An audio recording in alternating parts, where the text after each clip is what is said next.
Dah. Selamat pagi, Bapak Nana selaku dosen juga rekan-rekan sekalian. Pagi kali ini kita akan melakukan presentasi tugas sebagai tugas akhir dari perkuliahan SIM dengan judul penerapan SIM informasi pada PTX. Kita mulai dari pendahuluan. Sistem informasi manajemen adalah salah satu dari 5 subsistem utama CBIS. Tujuannya adalah memenuhi kebutuhan informasi umum bagi semua manajer dalam perusahaan atau dalam subunit organisasi perusahaan. Subunit dapat didasarkan pada area fungsional ataupun tingkatan manajemen. SIM menyediakan informasi bagi pemakai dalam bentuk laporan dan output dari berbagai simulasi model matematika. Laporan dan output model dapat disediakan dalam bentuk tabel maupun grafik.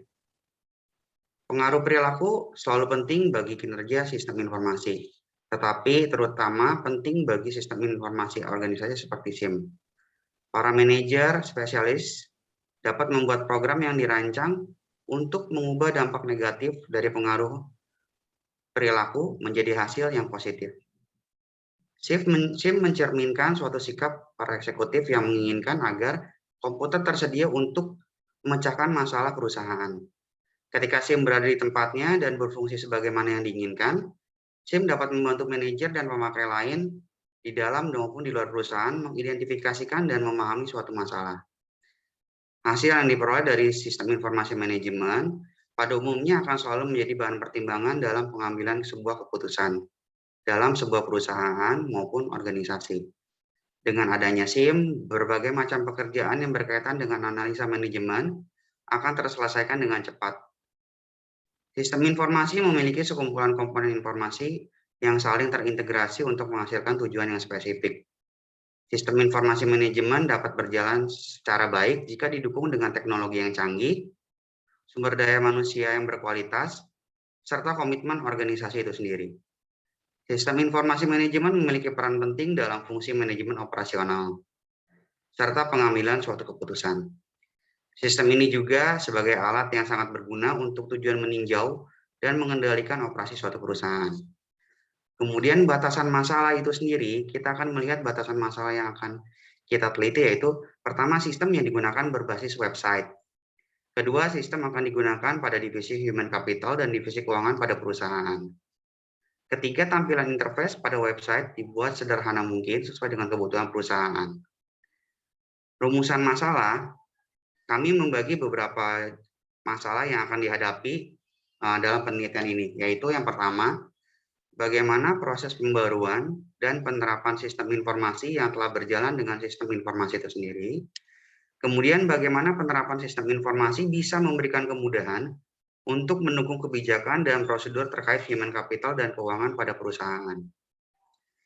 Tujuan dari penelitian ini adalah menjadi pedoman penggunaan sistem informasi berbasis website yang dapat dioperasikan dengan efektif, baik, dan benar. Kedua, perancangan sistem pembaruan, di mana sistem informasi bertujuan untuk menyederhanakan dan mengoptimalisasi proses bisnis perusahaan. Untuk penelitian ini sendiri, kami membaginya menjadi 5 bab. Yang pertama, yaitu bab pendahuluan yang berisi mengenai latar belakang, batasan masalah, rumusan masalah, tujuan penelitian, manfaat penelitian, serta sistematika penulisan. Bab 2, project planning, di mana menjelaskan tentang bisnis model yang akan dipakai, bentuk datanya, dan juga proses bisnisnya. Yang ketiga, project risk analysis, yaitu menjelaskan tentang analisa resiko dari sistem yang dirancang dan penerapannya. Keempat, project pre-implementation, yang menjelaskan tentang desain sistem yang dirancang, juga bagaimana testing nanti yang akan hendak dilakukan. Pada bab terakhir, bab 5, project evaluation and report, di mana menjelaskan tentang evaluasi dari sistem yang sudah dirancang, pelaporan, dan feedback masukannya. Kemudian kita akan memasuki bab 2 mengenai project planning. Silakan dilanjutkan.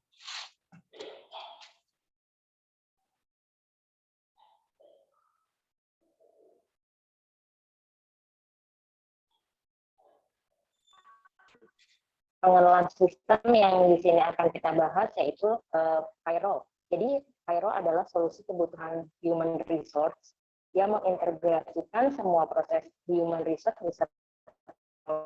proses bisnis yang berbasis teknologi. Jadi di sini ada contoh dalam proses rekrutmen. Jadi di sini pengguna itu yang dituju, boleh tolong Mbak? Jadi di sini sistem Pyro itu sistem yang didevelop oleh divisi sistem informasi.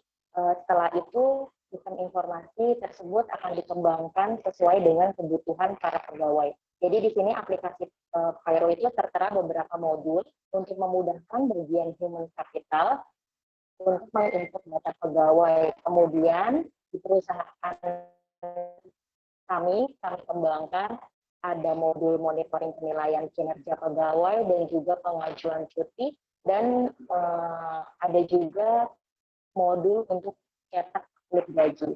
Jadi selain Pyro ini bersifat website, juga menyediakan mobile apps-nya, di mana untuk memudahkan seluruh pegawai untuk melihat inputan data pribadi yang sudah diinput oleh human capital. Dan juga semua sistem yang ada di perusahaan kami memiliki keamanan privasi pegawai. Jadi pada aplikasi mobile yang kami punya, aplikasi ini disebut juga dengan HCIS singkatannya, yaitu Human Capital Information System. Nantinya semua aplikasi terkait perusahaan akan dimasukkan dalam satu web portal, yaitu disebut dengan Prism.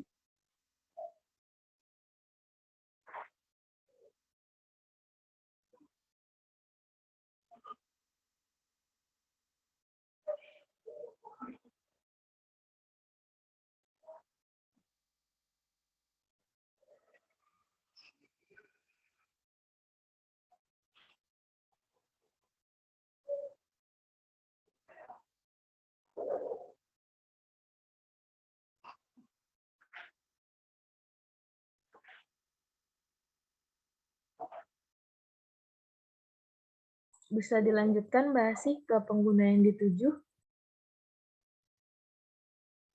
Ya, jadi di sini pengguna yang dituju untuk modal personal administration menyediakan penjelasan untuk seluruh titik yang ada di model personal administration.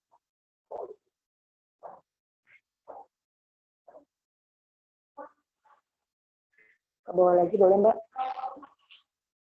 Cara menjalankan Pyro ini untuk menginput para pegawai di sini.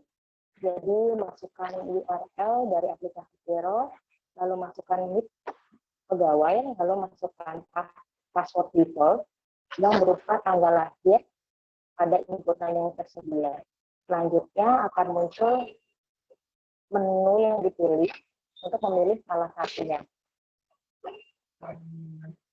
Nantinya juga untuk keamanan sistem ini, password tersebut bisa diganti oleh pegawainya masing-masing.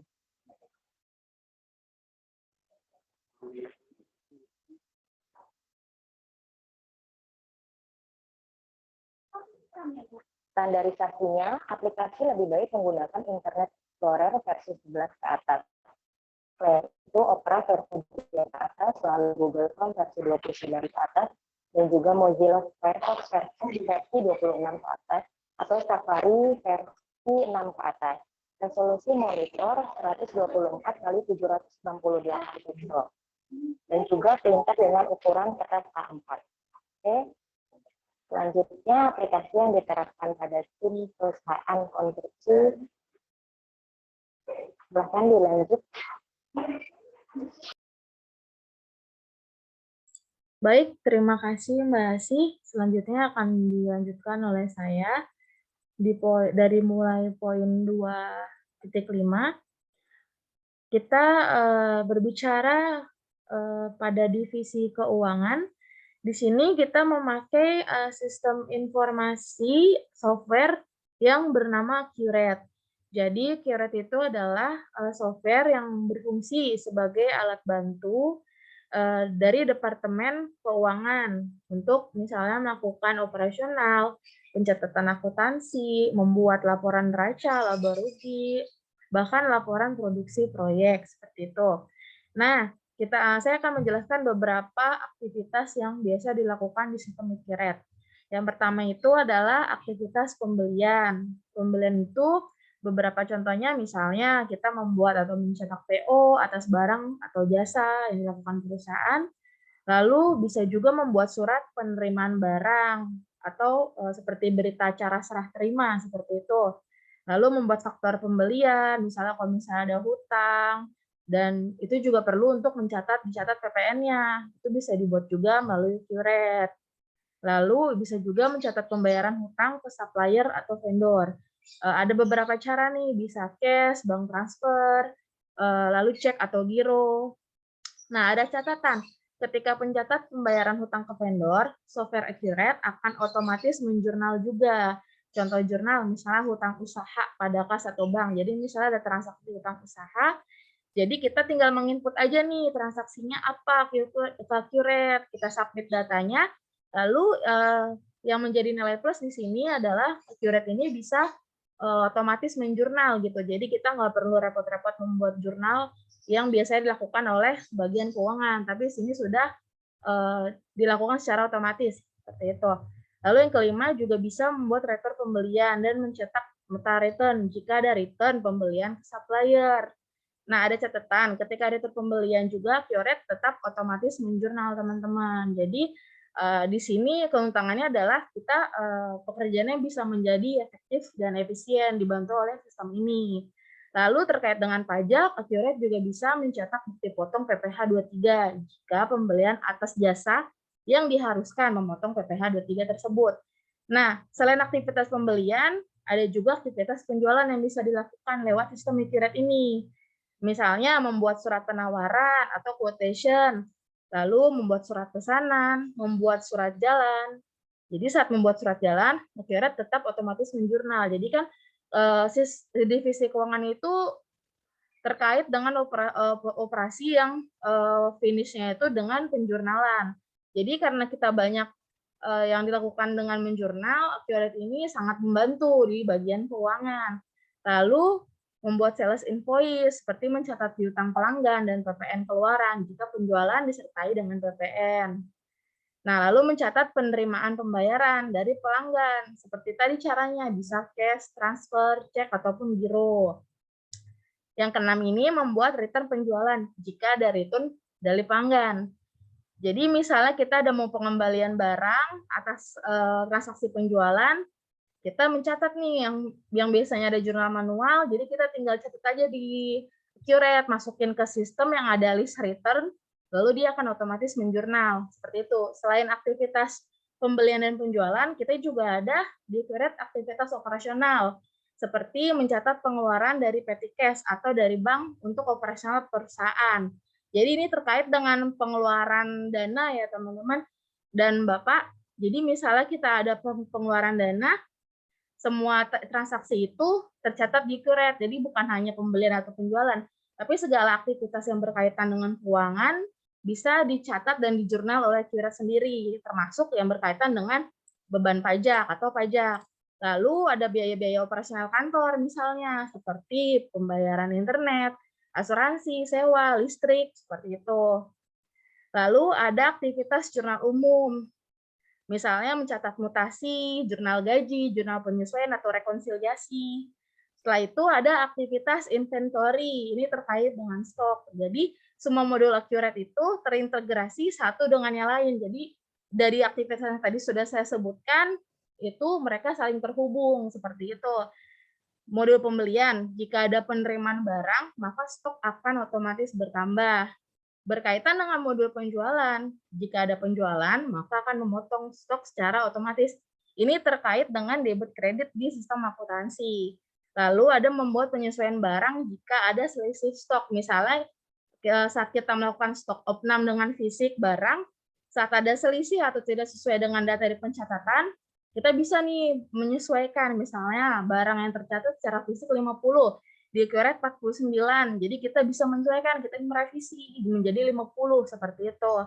Lalu membuat surat jalan internal jika perusahaan memiliki lebih dari satu gudang dan menyesuaikan harga jual barang atau jasa jika ada perubahan harga jual, misalnya terkait tawar-menawar, quotation, surat penawaran, deal-dealan harga yang berkaitan dengan transaksi keuangan, itu bisa teman-teman dilakukan misalnya revisi harga jual seperti itu.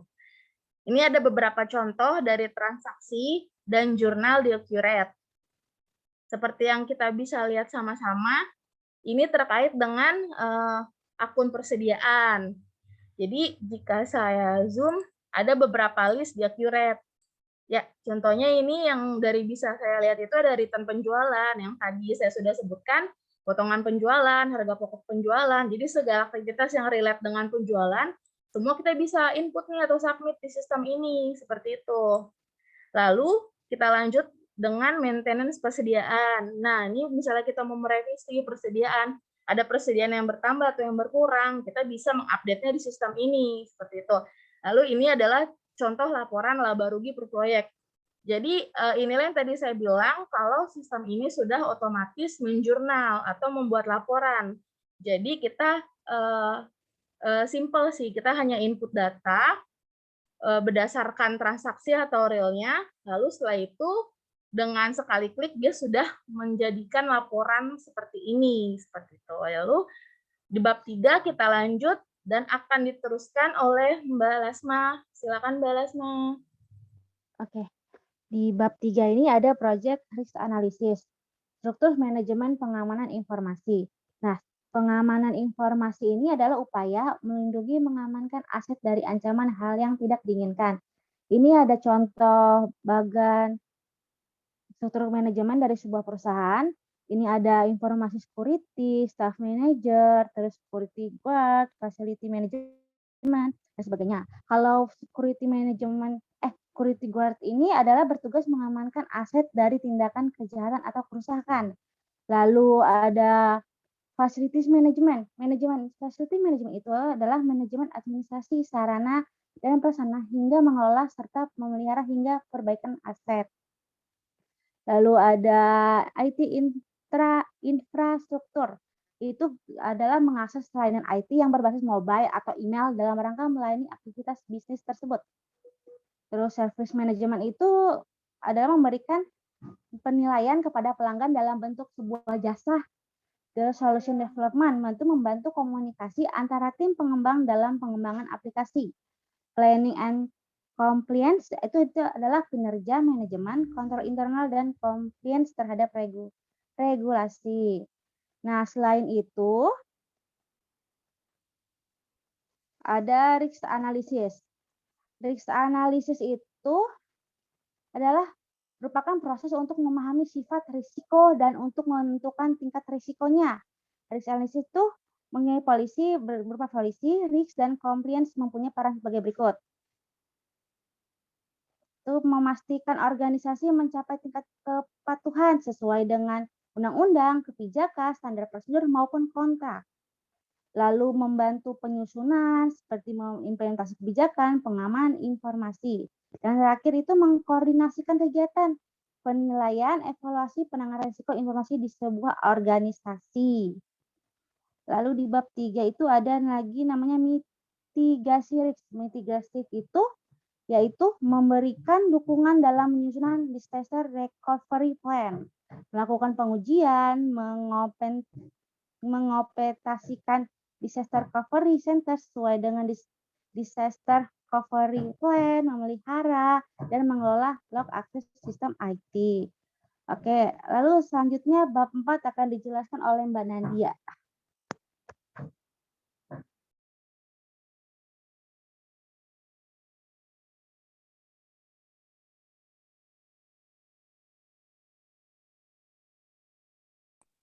Oke, di sini di bab 4 kami memiliki project pre-implementation dan di sini ada perkiraan pembiayaan pengembangan sistem. Nah, dari harga perkiraan ini sendiri yaitu ada project management dengan perkiraan budget itu sekitar 42.250.000. Kemudian ada web front end sekitar 71.500.000. Kemudian ada web admin 89.500.000. Ada UI design sekitar 15.520.000. Ada QA dengan perkiraan budgetnya 7.500.000, documentation 6.500.000, dan database sekitar 8.500.000. Dengan total keseluruhan biaya perkiraan di angka 241.070.000. Nah, untuk siklus sistem informasi ini sendiri memiliki beberapa tahapan, yaitu dari input, proses, output, yang dimana output itu bisa disebut sebagai siklus proses informasi yang dimana bila tahap telah sampai pada output, maka output tersebut dapat dijadikan input kembali, seperti itu. Nah, sesuai dengan bagan di atas, ya. Nah, di sini prosesnya itu seperti data atau masukan itu yang nanti akan diproses menjadi sebuah informasi, di mana informasi yang telah diproses akan diterima oleh para user, yang di mana nanti akan menjadi sebuah tindakan keputusan yang hasilnya nanti berupa data yang dapat di-share kembali atau diperlihatkan, seperti itu. Sorry Mbak, bawah. Nah, dari hasil keputusan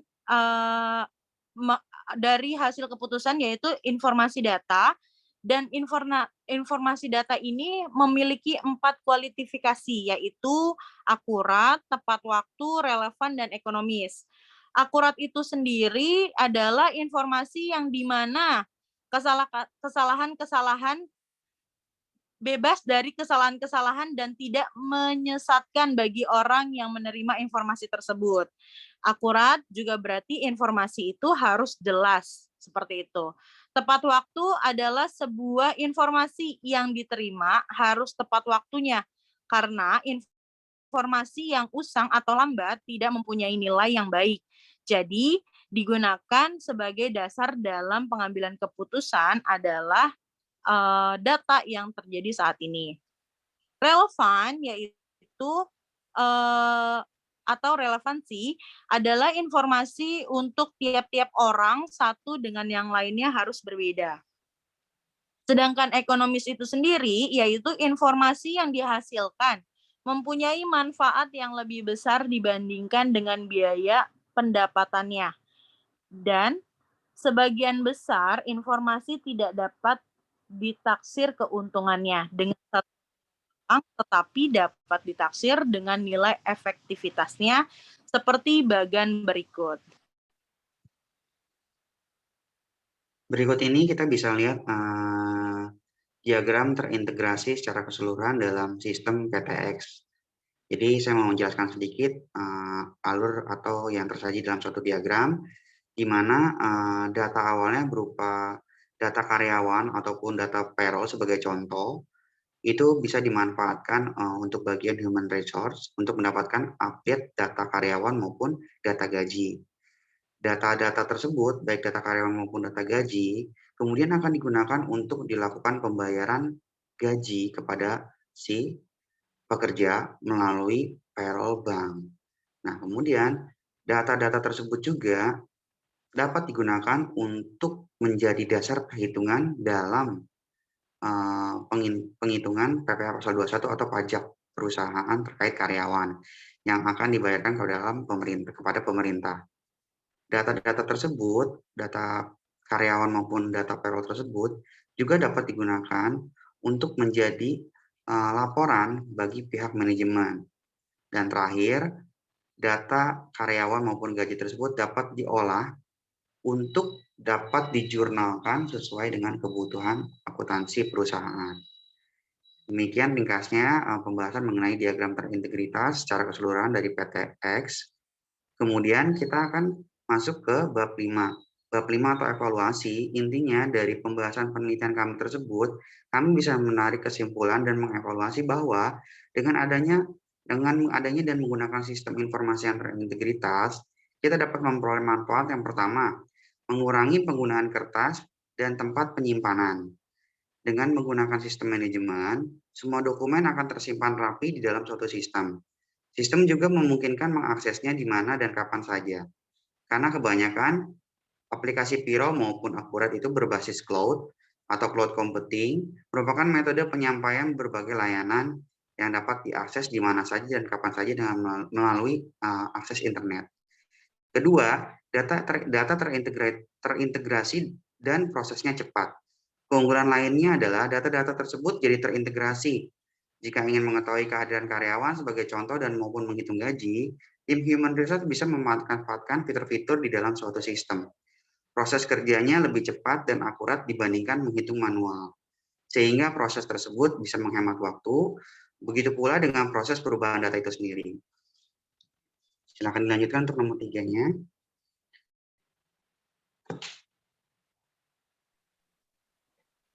Ya, untuk yang nomor 3, informasinya lebih transparan. Jadi dengan sistem informasi yang sudah kita punya, nggak ada informasi yang ditutup-tutupi. Bahkan tim HR pun bisa melihat perilaku atau tata cara kerja para karyawan. Begitu juga sebaliknya. Misalkan pengumuman manajemen atau tim HR, kehadiran karyawan juga bisa kita lihat di dalam sistem informasi tersebut.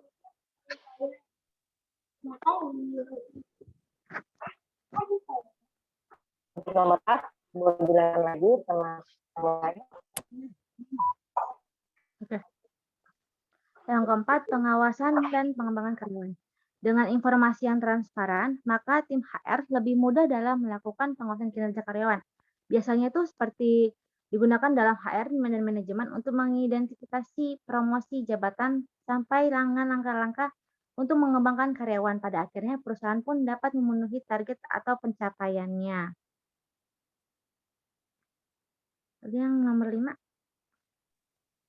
Untuk meningkatkan produktivitas berkaitan dengan pengembangan karyawan. Nah, poin kelima yaitu peningkatan produktivitas. Sistem ini juga memiliki nilai plus dalam meningkatkan produktivitas. Pasalnya, tim HR dapat mengetahui keterampilan karyawan dan mempertimbangkan kebutuhan mereka terhadap pelatihan. Langkah tersebut akan meningkatkan produktivitas karyawan, menurunkan turnover, kemudian menerapkan efisiensi perusahaan. Untuk poin 6 sendiri, menjembatani perundingan. Sistem ini memiliki beragam informasi dan data terkini yang diperlukan untuk menjembatani perundingan antara perusahaan dan karyawan. Terlebih jika perusahaan ingin melakukan perubahan organisasi. Oke, baik. Terima kasih buat teman-teman yang sudah melakukan presentasi. Dan untuk Bapak, sekian presentasi dari kami. Kiranya dapat menjadi nilai tambahan untuk UAS yang saat ini sedang berjalan. Atas segala lebih kurang dan kesalahan, kami mohon maaf dan kami akan mengirimkan kembali mungkin setelahnya dalam tampilan yang lebih rapi ya teman-teman. Terima kasih untuk semuanya. Terima kasih. Saya akan akhiri. Terima kasih. Selamat siang. Selamat siang.